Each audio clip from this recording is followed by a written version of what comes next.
Subscribe Prudent social media channel and press bell icon for latest notifications. Kumar Dahiya Bharat के लिए Tokyo Olympics में चौथा medal लाएंगे।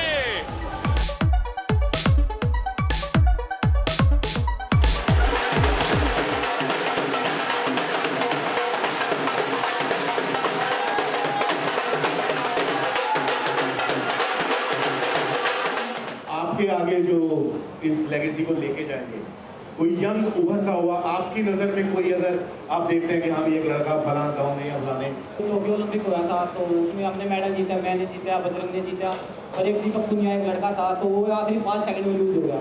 तो वो उससे काफ़ी उम्मीद रहेगी क्योंकि एक उसको उसके पास तो देखोगे वर्ल्ड का मेडल, एशिया का मेडल तो सारे मेडल हैं। तो ओलंपिक गेम्स में आखिरी 5 सेकंड में लूज हो गया तो हम उम्मीद कर सकते हैं कि आगे वो काफ़ी अच्छा करेगा। रेसलर म्हणून कारकीर्द सोंपल्या उपरांत गरजू रेसलरांक ट्रेनिंगाचो प्लान। अभी तो देखो मेरा अपना टाइम है, अपने आप जो कैरियर अभी 2-3 साल 4 साल जितना भी मैं कैरियर को अपना खींच सकता हूँ अपना खींचेंगे। उसके बाद जो भी मेरे से मदद होगी या फिर कोई ऐसा इवेंट हो जो रेसलिंग से रिलेटेड हो तो उसमें काफ़ी मैं जितनी भी मदद हो सकती है उतनी मैं मदद करूँगा। प्रुडंटा खातीर तुळशीदास च्यारी।